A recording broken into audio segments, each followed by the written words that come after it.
यो चाहिँ हाम्रो 1056 को ह्याचरी मेसिन है, डबल रड सिस्टमको साइड फ्यान मोडलमा है। एग्जस्ट फ्यान पनि डबल सिस्टममा छ।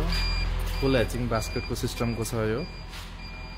त्यो दाङ पठाउन लागेको र यसको अब सेटिङको कुरा म सिकाइदिन्छु। केही पनि हुँदैन कम्प्लेक्स यसको है। नर्मली ह्याचरी काम गर्ने भनेको चाहिँ अन्डा यहाँ राखिसकेपछि अब यस्तो खाले ट्रे हुँदैन। यो लास्टको 3 दिनको ट्रे हो। सुरुमा 18 दिन बस्ने अर्को ट्रे हुन्छ, सेटिङ ट्रे भन्छौँ। त्यो ट्रेमा राखिसकेपछि तपाईहरुको चाहिँ अन्डालाई 3टा कुरा मात्र चाहिन्छ।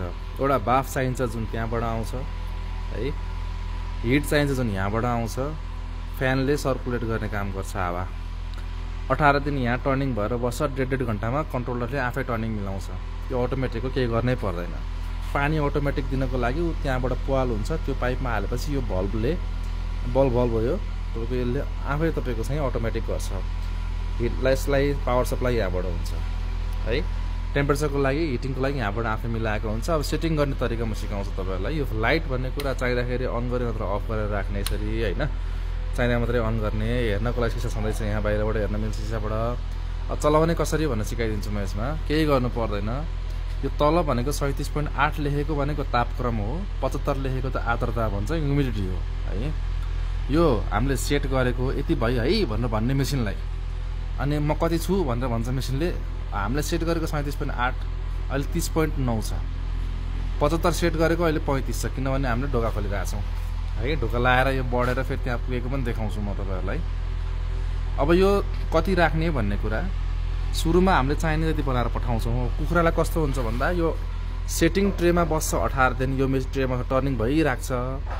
18 दिन पछि यो बास्केटमा राखेर हामीले अब पुरै एकैचोटि अन्डा लोड गरेका छ भने सेटिङ ट्रेबाट निकाल्छौँ र यो निलो बास्केटमा हालेर पुरै यसरी भरिदिन्छौँ अन्डालाई। अनि यो टर्निङ गर्न रोकिदिन्छौँ। हामीले यहाँबाट रोक्न मिल्छ है। 1 टन लेखेछ नि यहाँ, यसलाई बन्द गरिदियो भने टनै हुँदैन। त्यसपछि सिधा पार्ने, 1 टनलाई अफ गरिदिने, टनै हुँदैन। अब होइन मेरो त हप्तामा अन्डा हाल्ने गरेको छु मैले भन्नु छ तपाईहरुले भने चाहिँ तल स्ट्यान्ड दिएको छ। यो टप मोडल हो, यसमा सबै कुरा राम्रोसँग आउँछ। तपाईहरुलाई स्ट्यान्ड छ यसमा।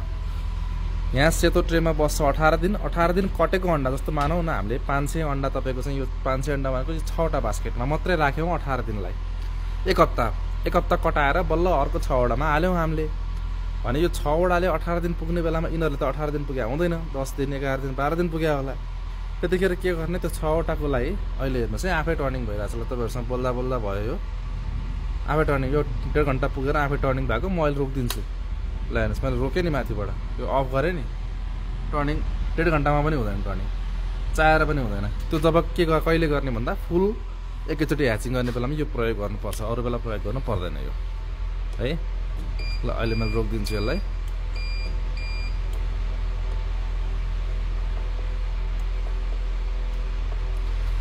अब तपाईको कस्तो गर्ने अब सिस्टम सिकाउने थिएँ मैले। त्यसपछि तपाईको 18 दिन कटेपछि त्यो बास्केट सुरुमा हालेको अन्डालाई यो बास्केटमा हाल्ने, अनि तलबाटै ठ्याक्क राखिदिने है। खात लगाएर राख्दा हुन्छ। 3-4 दिनमा तपाईको चाहिँ बाहिर निस्किन्छ। अब 18 दिनमा यहाँ के गर्ने, सुरुमा है तल अन्डा छैन, यो माथि मात्रै छ अन्डा भन्यो भने चाहिँ के गर्ने भन्दा 37.8 लाई यत्तिकै राख्नुस्, छुनै पर्दैन यो अगाडिको टेम्परेचरलाई। यसलाई चेन्ज गर्नु पर्यो। यसलाई चेन्ज गर्ने कसरी त भन्दा केही गाह्रो छैन।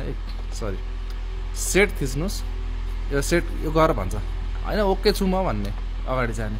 75 छ नि यो ह्युमिडिटी। यसलाई सुरुमा 18 दिन चाहिँ तपाईको यसो गर्नुस्, अनि ओके गरिदिनुस् है। 68 मा छ नि, सरी 68 हैन 60 राख्नुपर्छ। लाइटली अलि कन्फ्युज भयो म। ल 37.8 र 60 मा बस्ने। यदि कुनै अन्डालाई तल सार्ने बेला भयो भने त्यतिखेर के गर्ने भन्दाखेरि यसलाई बढाएर 75 गर्ने। 3-4 दिनमा अन्डा निक्लिन थालेपछि तल छैन, यहाँ माथि मात्रै छ, सेटिङमा मात्रै छ भने फेरि 60 राख्ने, तल पनि छ भने 75 गरिदिने। अरू केही गर्नु परेन है। सो अहिले हामीले सुरुमा यो 37.8 र 60 मा मेसिन राखेर पठाउँछौँ। सिधै तपाईले यहाँबाट तार निक्लिया हुन्छ यो मेसिनमा, एउटा प्लगमा जोड्नुस्, अन गर्नुस्, अन्डा राख्नुस् हैन, त्यहाँ पानी राख्नुस्। पानी फेरि सिद्धिन सक्छ, बाटा सुक्न सक्छ। अटोमेटिक गर्नको लागि त्यहाँबाट ट्याक्क पानी छिराउने, त्यो भल्भलाई हेर्ने के पानी सप्लाई दिएर हेर्नुस् कति हाइटमा। फेरि पानी पुक्किने बेलामा बल्ल अफ हुनु भएन नि हैन, फेरि त सर्ट हुन्छ, त्यो पनि ध्यान दिनु पर्यो है। ठ्याक्क पानी दिने। त्यो बल्ब हाम्रो गेट बल्ब जस्तै हो यो। ठ्याक्क यति आधा जति यो रड डुब्ने जति भएपछि ठ्याक्क अफ हुने हिसाबले त्यसलाई सेट गर्नुस्। त्यसपछि तपाईको चाहिँ अरू केही गर्नु पर्दैन। यसरी हामीले मिलाएर पठाउँछौँ। मेसिन चलाउनुहोस् है। अब अहिले 25.7 र 34मा झरिसक्यो। अब ढोका लाएर देखाउँछौँ हामी, यसरी निक्लिया छ, हामीले फिट गरेर पठाउँछौँ। यो तपाईँको हुनु अगाडिको है। अब यो तपाईँको पहिला यो ढोका लगाउने, त्यसपछि यो ढोका लगाउने है। ल त्यसपछि अब हेर्नुहोस् 25.7 थियो, अब बढ्दै जान्छ। यो 34 र 25.7 हामीले सेट गरेको यति भइरहेको यति है। अब बढ्दै गयो। ल 25.7 25मा 8 भयो, 34 35 भयो। ल हेर्दै जानुहोस् बढ्दै गएको है। ल 25.9 होइन, 26 पुग्छ, उता 35 को 36 पुग्छ होइन। यो बिस्तारै बिस्तारै बिस्तारै हुने कुरा। 10-15 मिनट 20 मिनट लाग्न सक्छ एकचोटि सुरुमा ढोका यत्रो बेर ढोका खोलियो हामीले, त्यति हो। हस्, धन्यवाद।